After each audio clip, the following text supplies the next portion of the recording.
Bien, si vous voulez, on va se courber un instant devant notre Dieu encore. Je trouve ça toujours important avant d'ouvrir sa parole, de regarder. Mon Père céleste, merci de ce grand privilège que tu nous accordes à tous de te connaître, de nous avoir mis l'amour de la vérité et de vouloir chercher ta face, Seigneur, dans des temps si difficiles aujourd'hui où il y a tant, chacun part dans un sens, dans un autre. On veut s'appuyer sur le solide fondement qui est ta parole, tes paroles, Seigneur.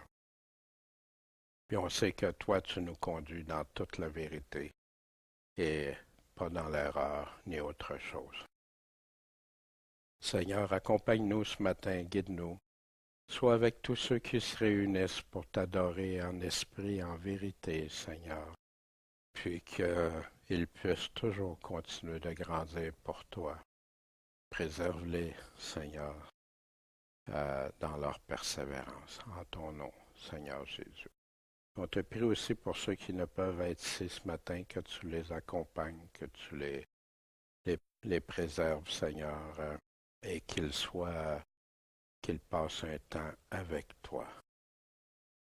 Merci, mon Dieu. Amen. Bien, on poursuit toujours. On est encore ce matin au chapitre 18. On a vu la première partie la semaine dernière. On va voir la deuxième ce matin. Et pourquoi? Parce que c'est des enseignements essentiels d'un vrai chrétien. La semaine dernière, on avait vu se convertir, se repentir à Jésus-Christ, le Fils de Dieu, de devenir humble comme un enfant. Sinon, c'est impossible d'entrer dans le royaume de Dieu. Humble. Dieu résiste aux orgueilleux, mais il donne sa grâce à qui? Aux humbles. Toujours important de s'en souvenir. Les scandales, de ne pas scandaliser aucun de ces petits qui croient en Jésus. Mais il y a des scandales qui vont arriver. Malheur à ceux par qui arrivent les pierres d'achoppement, ce qui fait chuter des frères, des sœurs et tout ça. Puis, quand quelqu'un a péché contre nous, Jésus nous donne la formule. Seul à seul, deux, trois, puis après l'Église.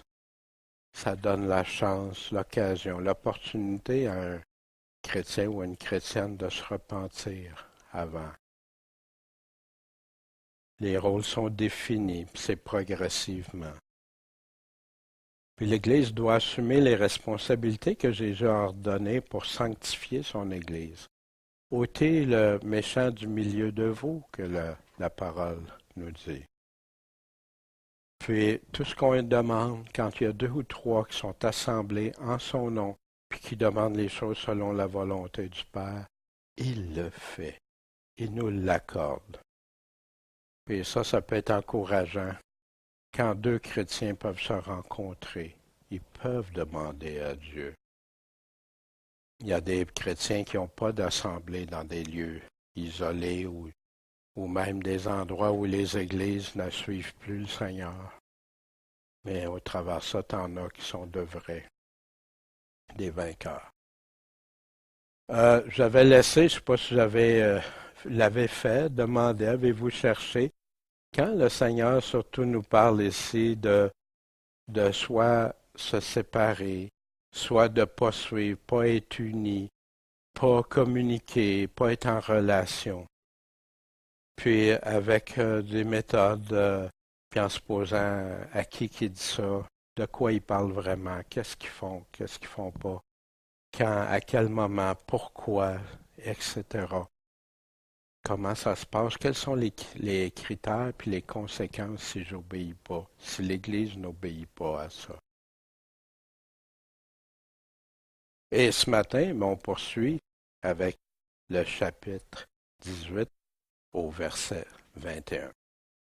Alors, quand vous voyez des mots comme ça, alors, donc, voici, etc., c'est des mots qui attirent si. Hein? C'est tous des petits mots courts, mais souvent qu'on passe par-dessus. Alors, fait que ça, qu'est-ce qu'ici, de quoi? Pourquoi c'est important de dire alors Pierre a demandé?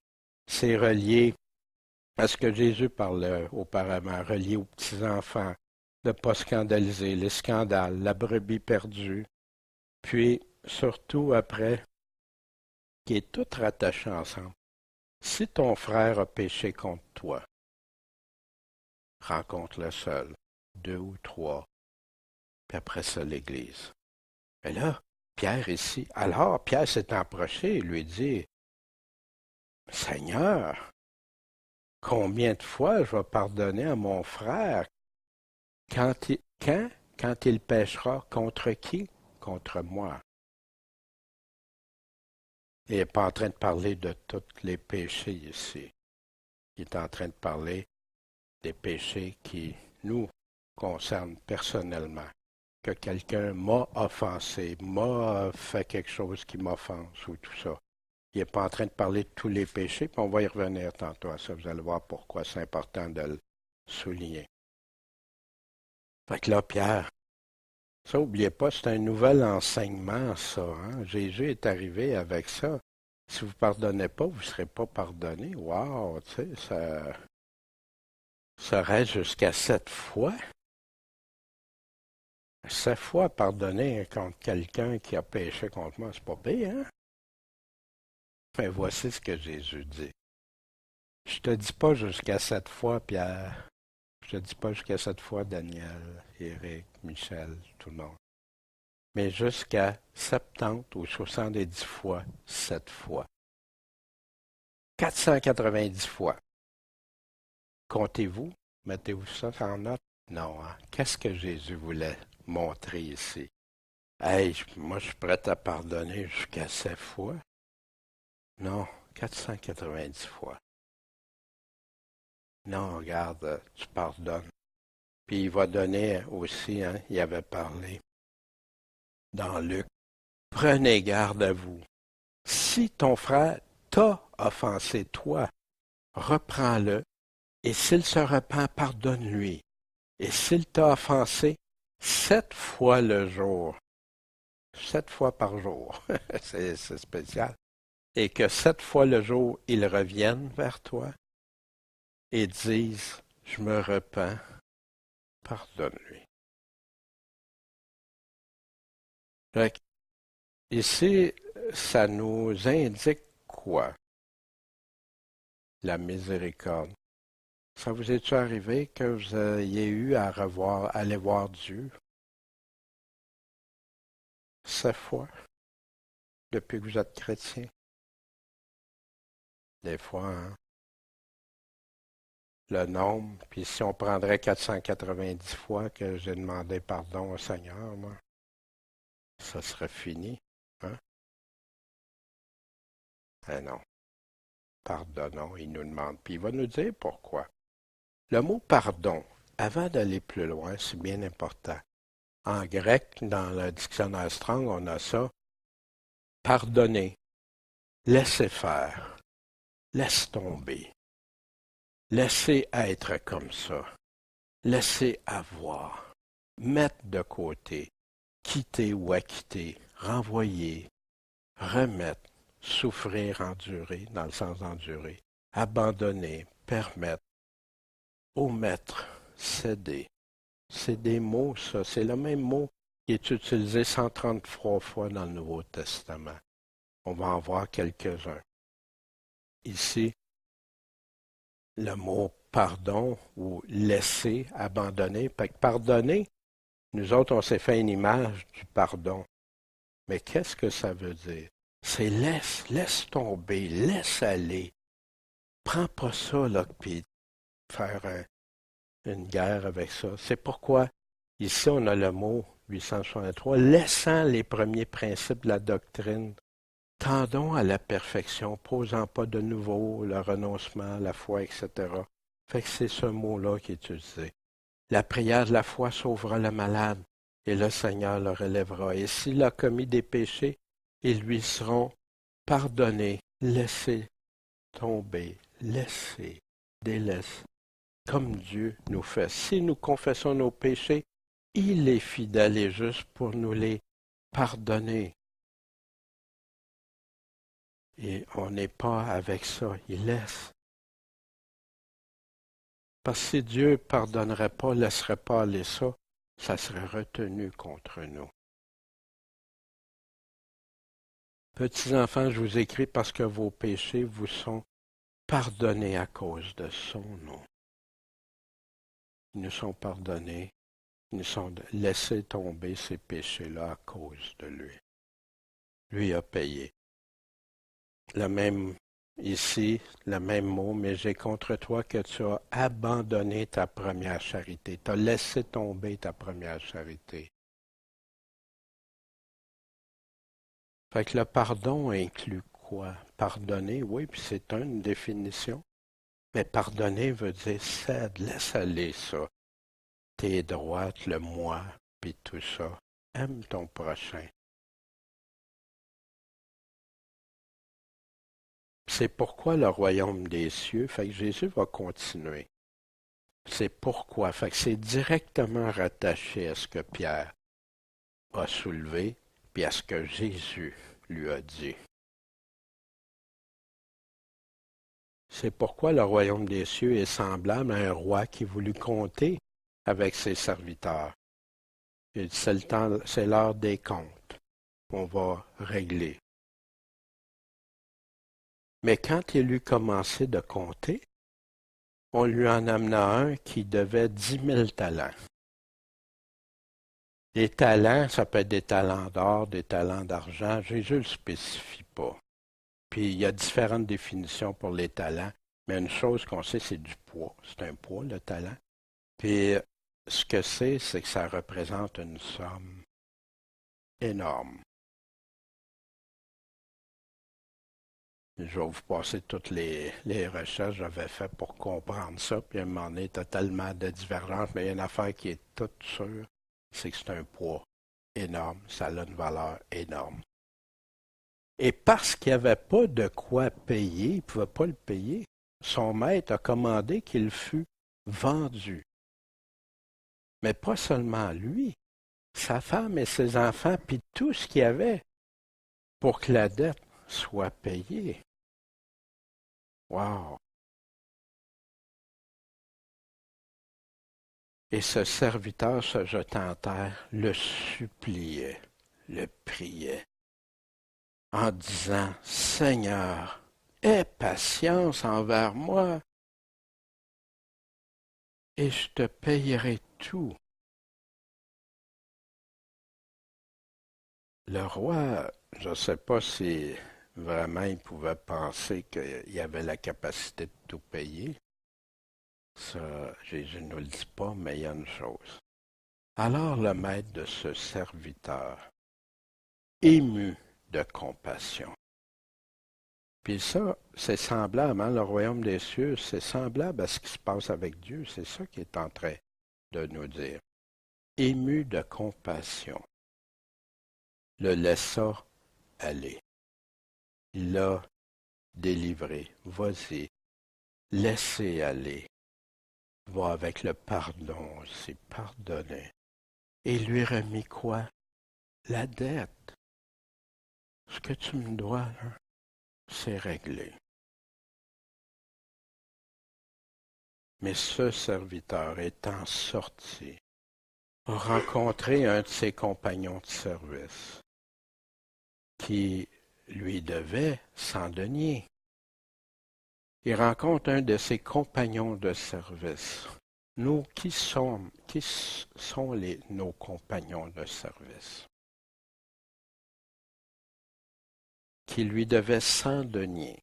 100 deniers, un denier, c'est référé souvent comme une journée de salaire si on se base sur ce que Jésus avait dit, qu'il avait convenu d'un denier par jour pour ceux qui travaillaient à sa vigne. On a ça dans Matthieu 20 qu'on va voir bientôt.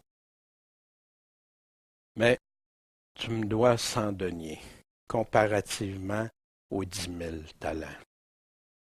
C'est, regarde, c'est rien. Je me souviens pas du ratio là, entre les deux, mais c'est très gros comme différence. et son compagnon de service. C'est quelqu'un qui connaît, c'est quelqu'un qui a eu des relations avec, c'est quelqu'un qui a travaillé avec, qui a œuvré avec. Se jetant à ses pieds, le suppliait, en disant, aie patience envers moi et je te payerai tout. Ça vous rappelle-tu? Exactement mot pour mot ce que celui qui devait 10 000 talents avait prononcé. Mais, lui ne voulut pas.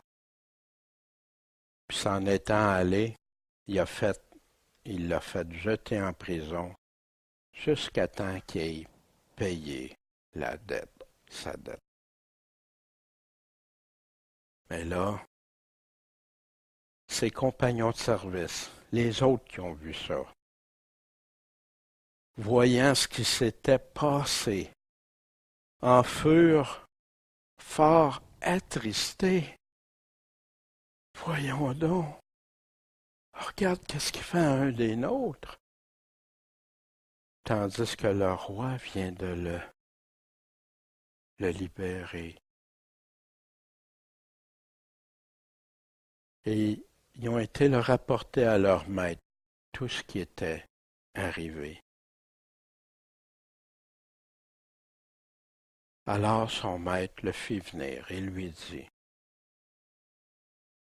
un mot, qu'on va regarder, là, mais un mot qui est j'aimerais jamais qu'il me dise ça. Jamais. Méchant serviteur, puis je l'ai été méchant. Puis j'ai été un mauvais serviteur une période.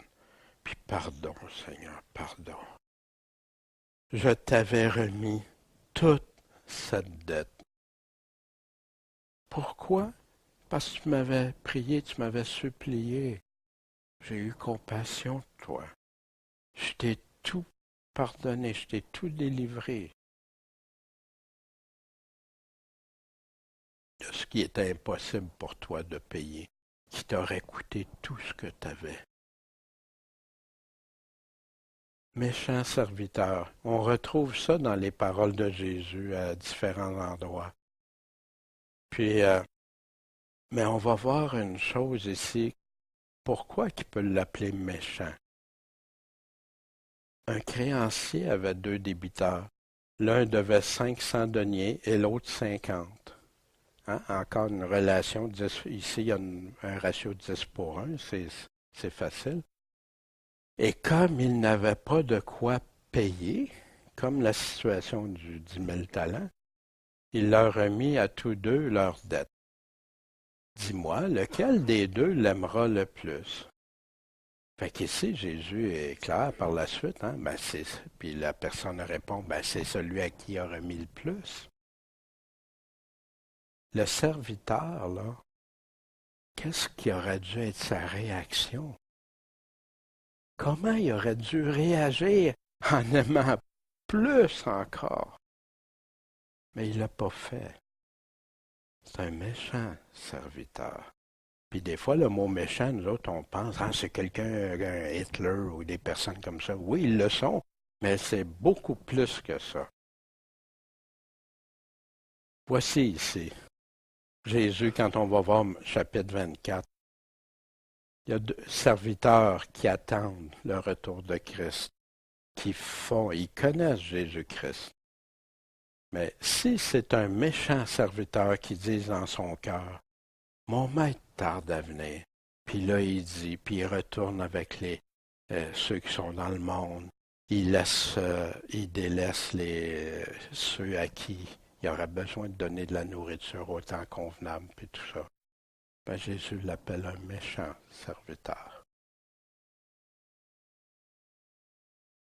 Ailleurs, dans Luc 19, ici, son maître lui dit, méchant serviteur, je te jugerai par tes propres paroles. Tu savais que je suis un homme sévère, qui prend où je n'ai rien mis et qui moissonne où je n'ai point semé. Pourquoi qu'il l'appelle méchant ici? Ici, personne-là n'a pas fait ce que Dieu lui avait demandé, ce que son maître lui avait demandé. Méchant aussi, qu'est-ce que Jésus va faire des méchants? Il en sera de même à la fin du monde. Les anges viendront et sépareront qui? Les méchants. Du milieu des justes. Ils jetteront les méchants dans la fournaise ardente, là où seront les pleurs et les grincements de dents. C'est sérieux. Dieu, préserve-moi d'être méchant. Préserve-moi d'être un méchant serviteur, mais d'être un bon et fidèle serviteur. Jésus, il lui répondit, il fera périr misérablement ces méchants. Il louera sa vigne à d'autres vignerons qui lui en rendront les fruits dans leur saison. Il y en avait dans la vigne, mais ils ont rejeté, ils ont même tué le fils de qui il parlait. Hein? Bien sûr, du peuple d'Israël, des dirigeants, les autorités religieuses. Mais aimez vos ennemis, faites du bien, prêtez sans rien espérer. Sans rien espérer. Es-tu capable de faire ça? Ah, si je fais quelque chose, puis je vais gagner quelque chose. Non, espère pas avec ça. Laisse Dieu. Puis votre récompense sera grande. Et vous serez les enfants du Très-Haut. On veut être des enfants du Très-Haut. Il nous dit, aime tes ennemis, fais-leur du bien, prête sans rien espérer, puis ta récompense va être grande. Puis là, tu vas être enfant du Très-Haut. Pourquoi? Parce qu'il est bon envers les ingrats puis les méchants. Dieu le fait. Dieu permet. Il y a combien de méchants qui mangent, qui sont en santé, qui profitent de plein de choses.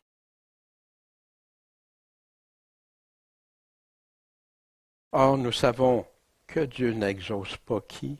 Les méchants. Mais si quelqu'un honore Dieu et fait sa volonté, il l'exauce. C'est un principe important.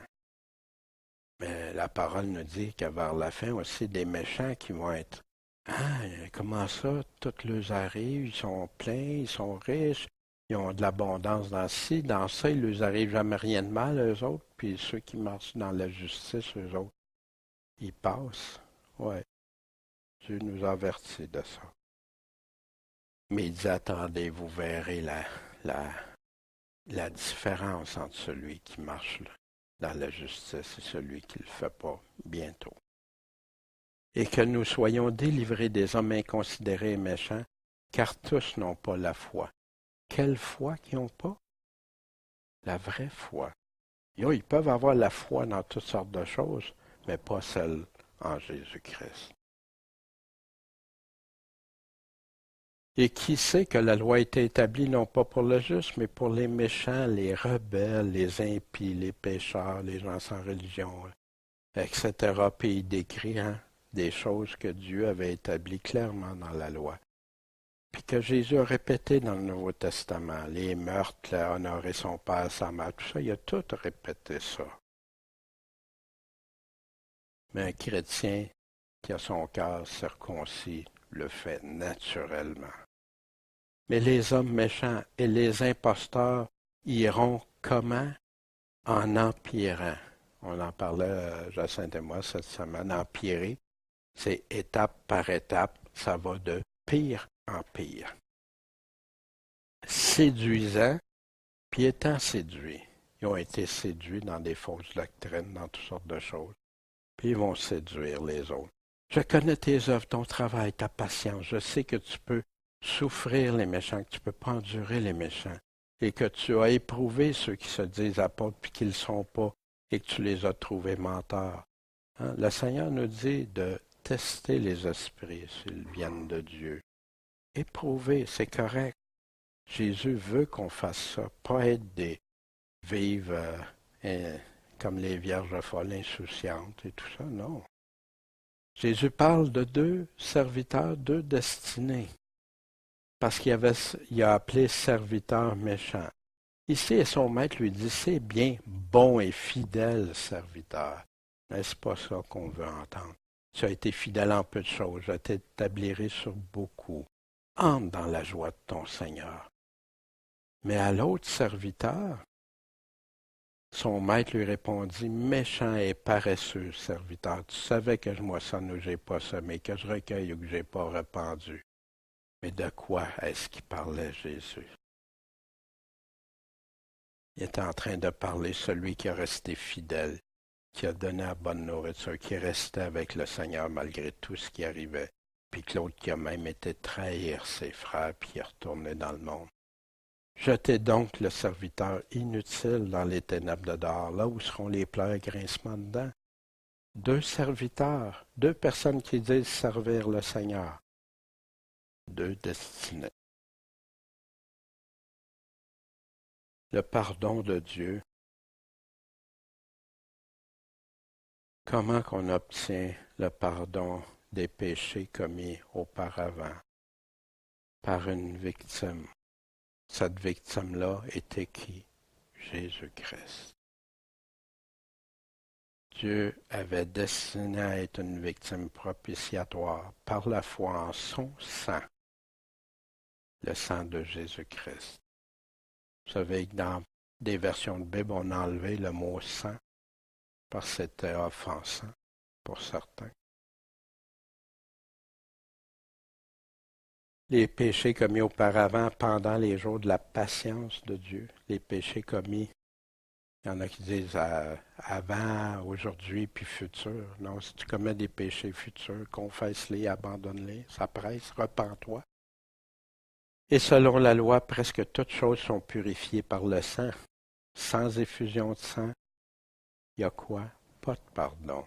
Fait que le pardon de Dieu doit passer obligatoirement par le sang précieux de Jésus-Christ. Mais quiconque aura blasphémé contre le Saint-Esprit n'obtiendra jamais le pardon de Dieu, mais il sera sujet à une condamnation éternelle. Vous vous souvenez, on avait vu ça, qu'est-ce que c'est? Dire que Jésus était... C'est le malin qui animait Jésus. Wow! Ne te fallait-il pas aussi avoir pitié de ton compagnon de service? Ça, c'est le roi qui est en train de dire à celui qui avait remis sa dette de 10 000 talents, qui avait pardonné. Comme j'avais eu pitié de toi, j'ai eu pitié de toi, puis tu n'as pas pitié de ton compagnon. Puis en plus, c'est pour une somme minime comparée à l'autre. Et son maître étant irrité. Mais Jésus est en train de parler d'une comparaison. Comment va être le royaume de Dieu? Comment ça va être? Et son maître étant irrité, le livra au sergent jusqu'à lui, ce qui lui payait tout ce qu'il lui devait. Wow! Fait que là, Jésus, il dit, c'est comme ça. C'est exactement ça. C'est ainsi que vous fera qui? Mon Père céleste. Si vous ne pardonnez pas chacun de vous, à qui s'adresse? À chacun de qui? De vous? De tout son cœur à son frère, c'est faux. Qu'est-ce qu'on a à pardonner? Si on ne pardonne pas, vous vous souvenez du mot pardon? Pardonner, laisser faire, laisser tomber, laisser être, mettre de côté, céder, endurer, permettre, etc. Quelles conditions le Seigneur pose pour obtenir le pardon de Dieu? Puis ça, à qui parle? À des non-chrétiens? Il y en a qui disent non, non, ce n'est pas pour les chrétiens. Wow! Enseignez-leur tout ce que je vous ai commandé. Car si vous pardonnez, le mot pardon est fréquent, aux hommes, leurs offenses, votre Père céleste vous pardonnera aussi. Mais si vous ne pardonnez pas aux hommes leurs offenses, qu'est-ce qui se produit? Votre Père ne vous pardonnera pas non plus. Lesquels? Les vôtres.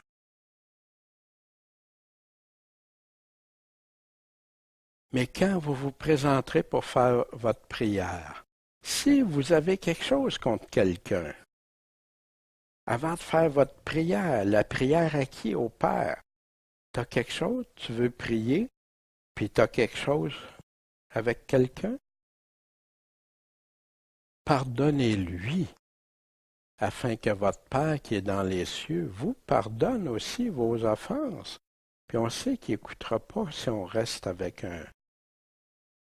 Que si vous ne pardonnez pas, votre Père qui est dans les cieux ne vous pardonnera pas non plus vos offenses.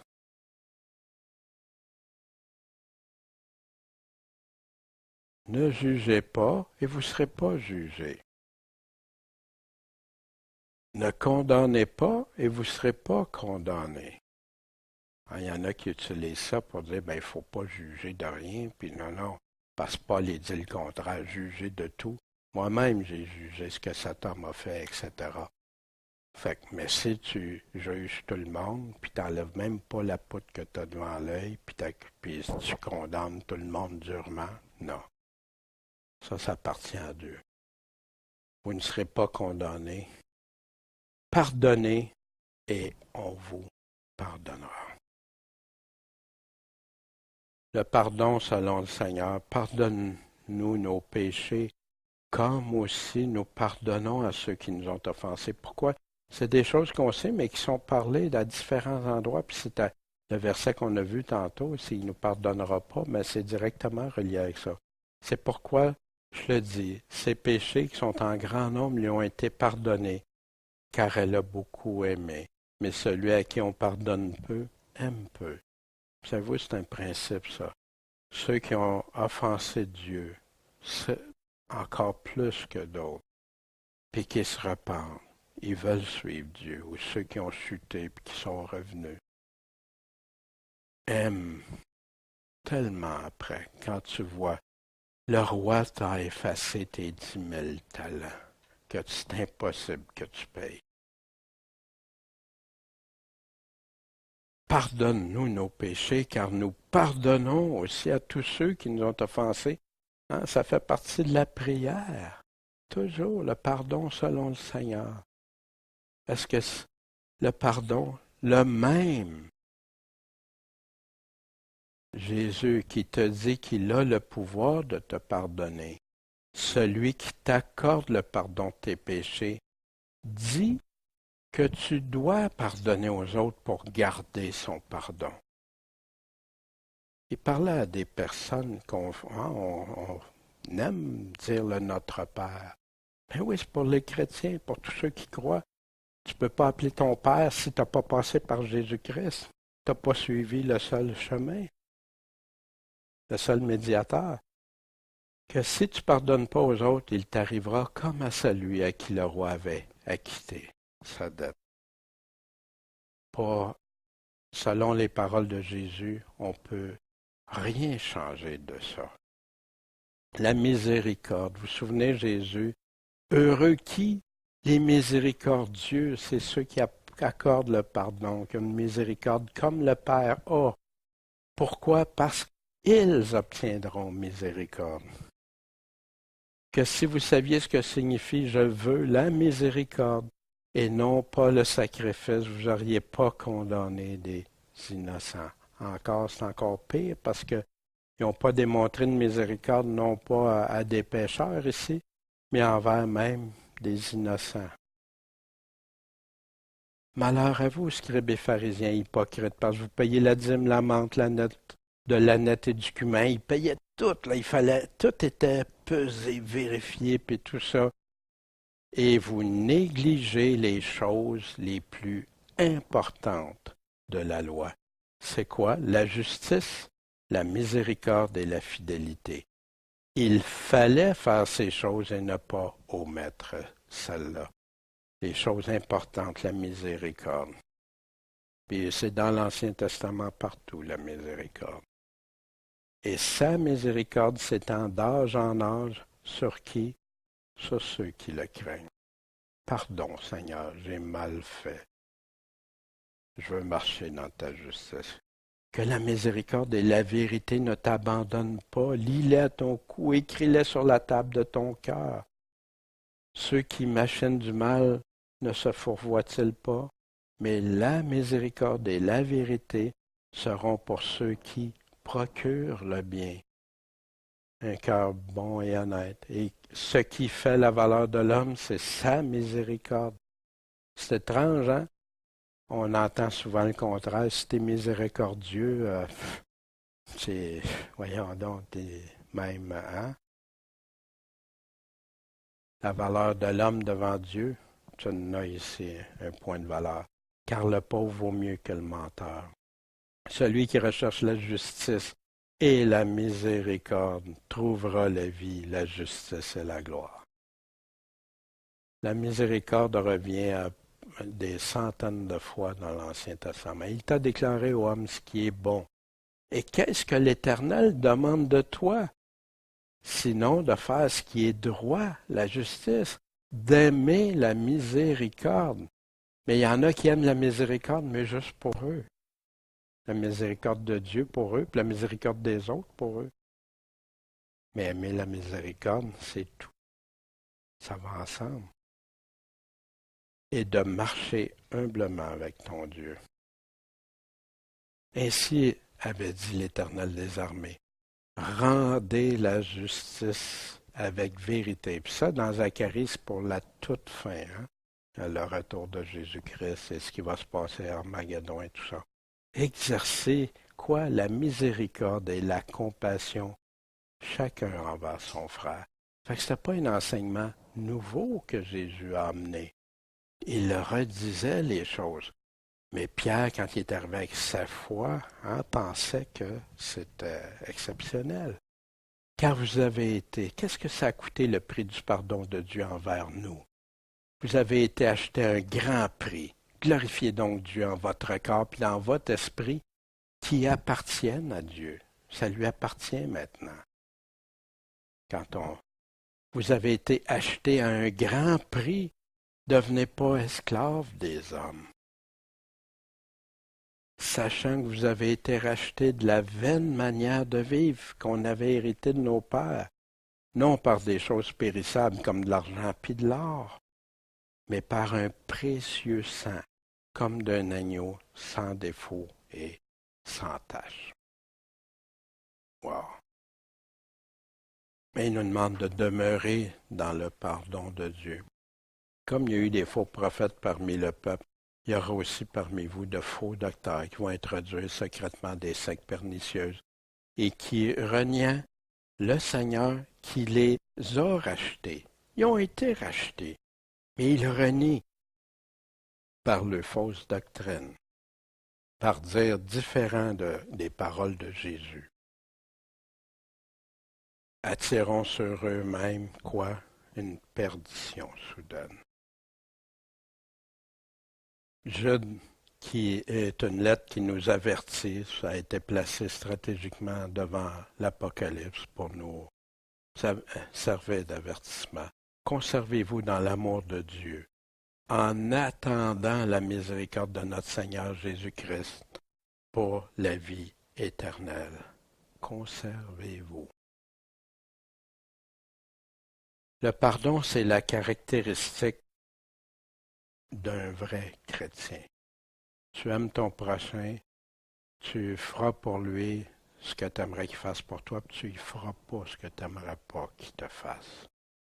T'aimerais-tu être pardonné? Aimerais-tu être pardonné par le Père? Être pardonné par tes pères? Par les personnes qui t'entourent? Car le jugement est sans miséricorde pour celui qui n'a pas usé de miséricorde. Le jugement de Dieu va être terrible pour ceux qui ne font pas ça.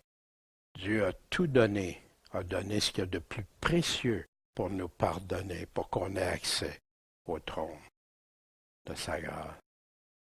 Puis on bafouerait ça, nous autres, en faisant comme le roi, hein, comme celui qui a eu 10 000 talents, puis qu'après ça n'est pas capable de pardonner. Mais la miséricorde brave le jugement. Oui, pourquoi? Parce que tu fais ce que Dieu, tu es devenu enfant du Père, enfant de Dieu. Tu fais comme Dieu. Mais si vous avez un zèle amer, un esprit de contention dans votre cœur, ne vous glorifiez pas, ne mentez pas contre la vérité. C'est pas là la sagesse qui vient d'en haut. Mais elle vient d'où, d'abord, si j'ai de l'amertume comme ça? Elle est terrestre, du monde, animale, de la chair, et diabolique. Ça ne vient pas de Dieu. Car partout où sont la jalousie et la chicane, il y a du trouble et toute espèce de mal. Quant à la sagesse d'en haut, elle est d'abord pure, paisible, modérée, traitable, pleine de miséricorde et de bons fruits. Pleine de miséricorde, impartiale et sans hypocrisie. Or, le fruit de la justice se sème dans la paix pour qui? Pour ceux qui s'adonnent à la paix.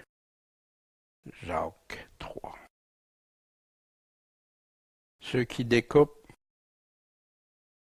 les paroles du Seigneur ou qui prennent les versets, qui font leur affaire, mais qui ne lisent pas le contexte, ils vont choisir ou passer par-dessus.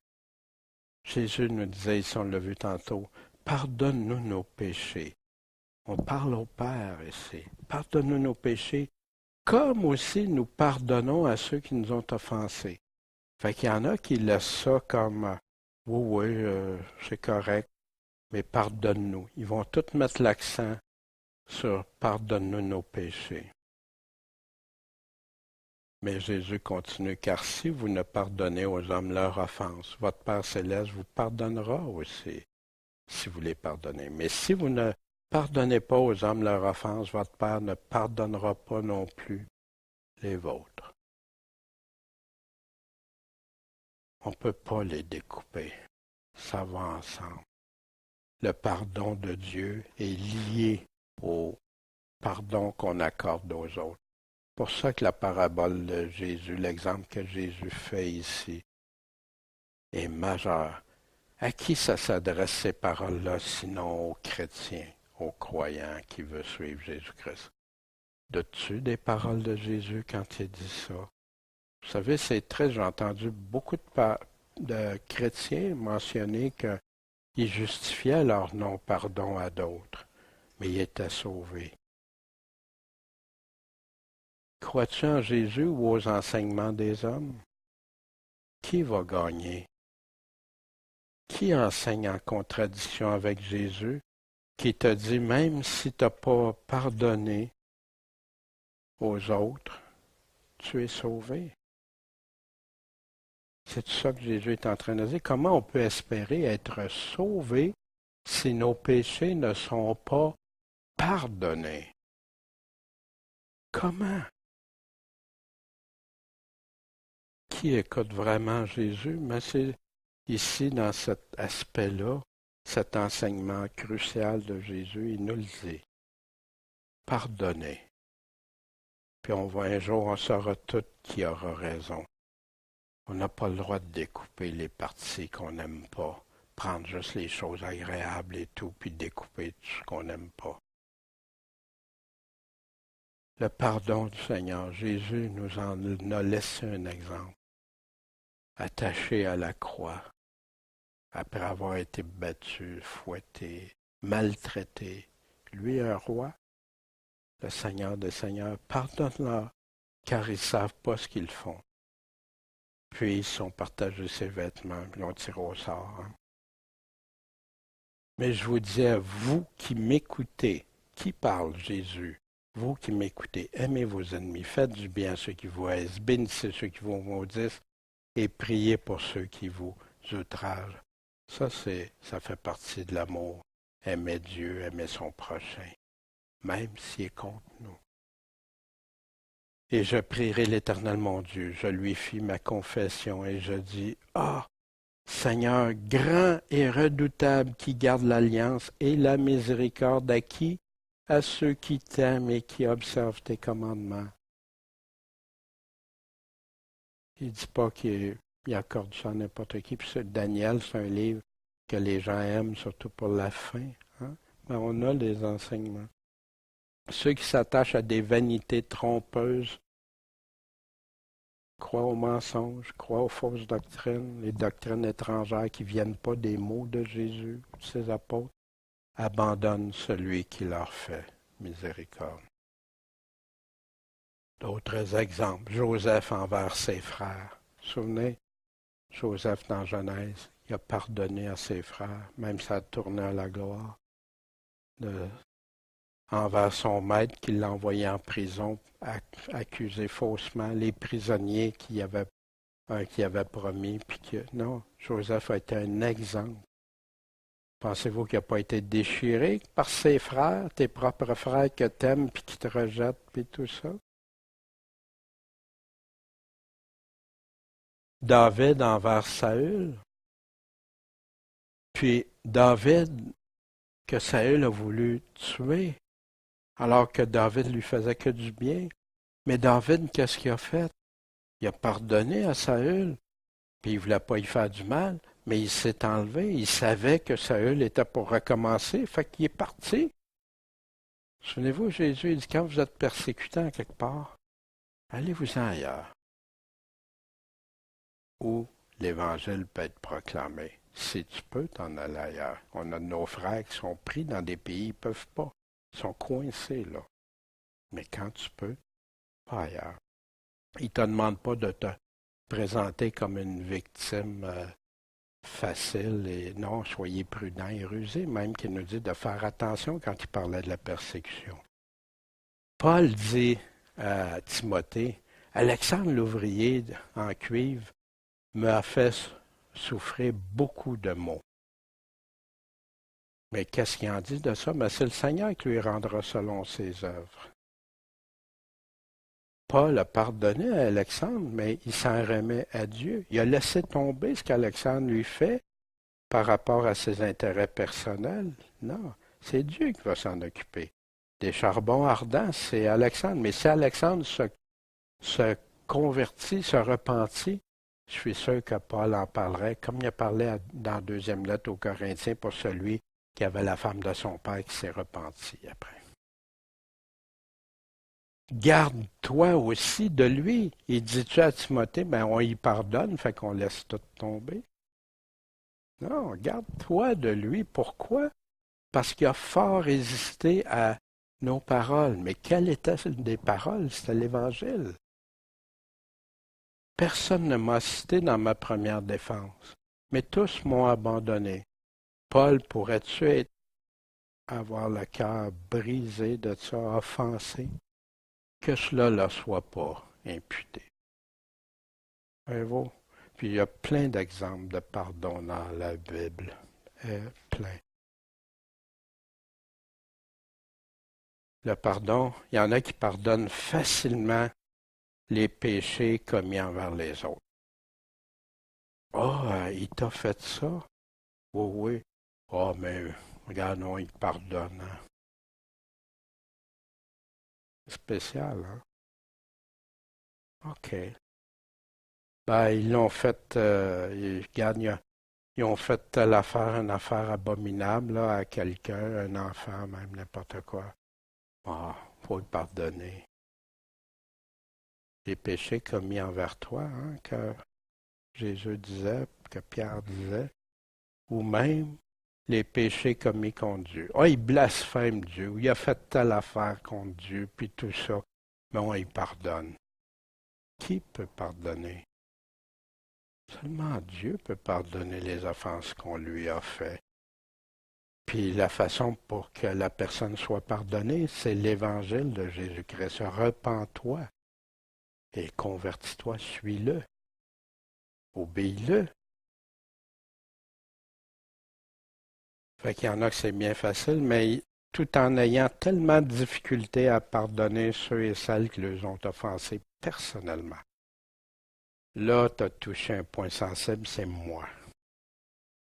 Mais par rapport aux autres, il faut tout pardonner. Voyez-vous? Le pardon, celui qui est offensé peut pardonner aux autres. Et on doit encourager celles qui ont été offensées, les frères, les sœurs qui ont été offensés, puis les encourager à pardonner, puis en leur disant ce que Jésus en dit. Mais souvent, ils se convainquent ou se justifient de ne pas pardonner, mais tout en étant confiants d'être pardonnés de Dieu. Contradictoire à ce que Jésus-Christ a enseigné pleinement. Celui qui cache ses transgressions ne prospère pas, mais celui qui les confesse et qui les abandonne obtiendra miséricorde. C'est Dieu qui a établi ça, c'est Dieu qui a parlé. C'est comme ça, c'est des enseignements au travers. Et c'est qui dit quoi? Jésus dit, mais si vous ne pardonnez pas aux hommes leurs offenses, votre Père ne pardonnera pas non plus les vôtres. En passant, je sais ce matin, c'est des choses qu'on connaît, qu'on sait bien, mais qui a été tellement atténué, tellement diminué de l'importance que je crois qu'on doit s'y arrêter. Parce que le pardon est fondamental. Je vais être pardonné comme je vais avoir pardonné aux autres. Dieu va laisser tomber pour mes péchés comme je vais avoir laissé tomber pour les autres. Jésus nous dit qu'on ne peut pas être pardonné. Dieu ne pardonnera pas si on ne pardonne pas. L'homme, le monde dit, la psychologie, etc. Ça dépend qu'est-ce qui m'a été fait. Je ne serai jamais capable. C'est impossible. Jamais, pardonne jamais ça. Je pardonnerai jamais ça. On entend ça souvent. Et ainsi de suite. Il y a des églises qui affirment que tu perdras jamais ton pardon de Dieu, même si tu ne pardonnes pas. Ton salut est assuré, comme Ève, le serpent Ève. Tu ne mourras pas. Tu ne mourras pas. Ah oui, mais Dieu a dit, non, mais tu ne mourras pas pareil. Mais Jésus a parlé. Qu'est-ce que j'en fais? Est-ce que je crois? Mais toi, tu dis quoi? Ça, c'est l'affaire la plus importante pour toi, pour moi, pour chacun de nous. Et ça serait intéressant qu'on écrive les paroles de ma foi. C'est quoi les paroles? C'est quoi ma foi par rapport à ça? Sur quoi ma foi est basée? Sur qui? Je peux enlever facilement pour un chrétien ce que l'homme dit, ce que l'homme enseigne. Ici, moins facilement parce qu'il y en a qui sont tellement convaincus puis qui se persuadent, puis se laissent persuader qu'ils peuvent continuer leur vie, être pardonnés du Père, puis penses-tu être sauvé sans être pardonné du Père? Il n'y a aucun péché, rien qui va rentrer dans le ciel, aucun écrit. Mais si tu laisses tomber celui-là, ta foi n'est pas basée là, wow! Si vous ne pardonnez pas, notre foi doit être basée sur les paroles de Jésus. Quelques réflexions. As-tu reçu le pardon de tes péchés? En es-tu heureux? En es-tu reconnaissant envers le roi? Qu'est-ce que ça a coûté au Père et au Fils pour qu'il te soit pardonné? Quelles conditions Jésus pose-t-il pour te l'accorder à son retour? Puis à son retour aussi, à son avènement aussi. As-tu quelque chose qu'on t'a fait que tu t'as pas vraiment pardonné? Qui n'a pas vraiment laissé tomber? Puis ça ne veut pas dire de ne pas y penser, ça. Ben non. Quand quelqu'un t'a fait quelque chose, ça peut te revenir à l'esprit. Mais laisse tomber. On parle souvent du lâcher prise. Laisse tomber. Laisse aller ça comme Dieu a laissé aller pour toi. Qui peut dire que d'avoir offensé Dieu puis obtenir son pardon est moins important que quelqu'un qui nous aurait offensé personnellement. Ça n'a aucune mesure commune. Le pardon de Dieu est quelque chose d'extraordinaire, de loin supérieur à tout pardon que les hommes pourraient me faire, ou que même moi je pourrais accorder à quelqu'un.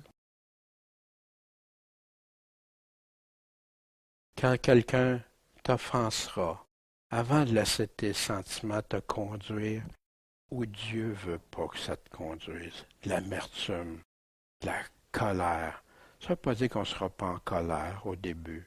Ça ne veut pas dire qu'on n'aura pas des réactions. Mais tout ça doit te conduire où? À réfléchir. Pense à ce que tu dois à Dieu. Pense à ce que Dieu a fait avec tes 10 000 talents à chacun de nous autres. Pense-y. Je te le dis, moi, en tout cas, moi, ça m'a aidé beaucoup dans les situations où j'avais une réaction.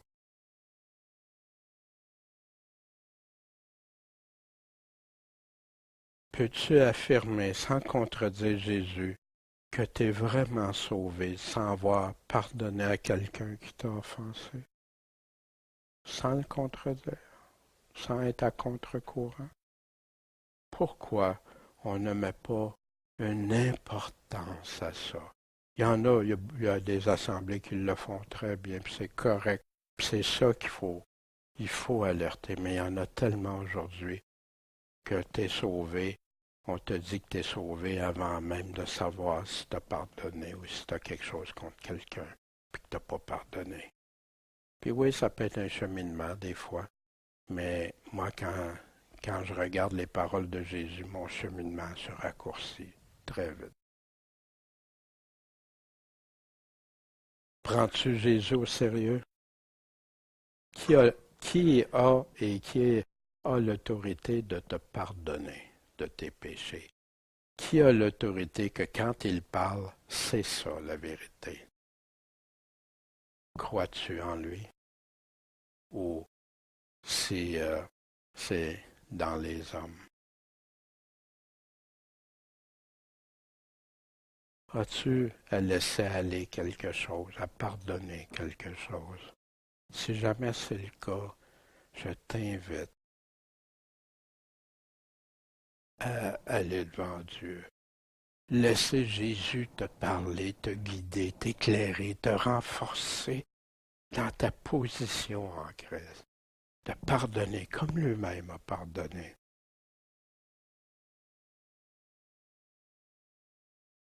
Puis, si vous voyez des gens qui ont de la difficulté à accorder le pardon des autres, amenez-les pas dans la psychologie ou dans des théories, tout ça. Amenez-les à Jésus. Qu'est-ce que Jésus nous dit clairement? Puis vous allez voir, la parole de Dieu peut agir d'une façon qui va nous dépasser. C'est ce que Dieu attend de nous. Il veut nous pardonner, il veut nous accorder sa miséricorde, mais il veut qu'on accorde la miséricorde sans avoir des cœurs durs, des cœurs rebelles ou des cœurs qui se prennent plus important que Dieu, parce que tu m'as offensé moi personnellement. Bon Père céleste, merci de tes paroles, Seigneur. On a besoin de tes paroles. On a besoin que tu nous enseignes, que toi tu nous guides, puis que tu nous dises ce que tu attends de nous. Puis oui, Seigneur, je suis conscient qu'il y en a que c'est des choses terribles qu'ils ont vécues. Je pense à nos frères, nos sœurs aussi qui sont dans des pays qui ont tout perdu. Le bien, leur famille, ils se font torturer et tout ça pour ton nom, parce qu'ils croient en toi. Et ils croient, ils ont la foi dans la vie éternelle, que cette vie-là va être la vraie, la meilleure. Aide-les, soutiens-les, puis aide-nous, Seigneur, quand on nous offense personnellement, à laisser aller nos droits, laisser aller nos émotions, Seigneur, qui sont pas correctes, ce qui nous amènerait à de mauvaises choses. Béni sois-tu, Seigneur. Tu nous as dit que tu es avec nous, puis que si on a besoin, puis si quelqu'un a besoin de faire une étape le pardon, tu peux l'accompagner et être le rendre vainqueur. En ton saint nom, Jésus, notre Maître et notre Sauveur. Amen.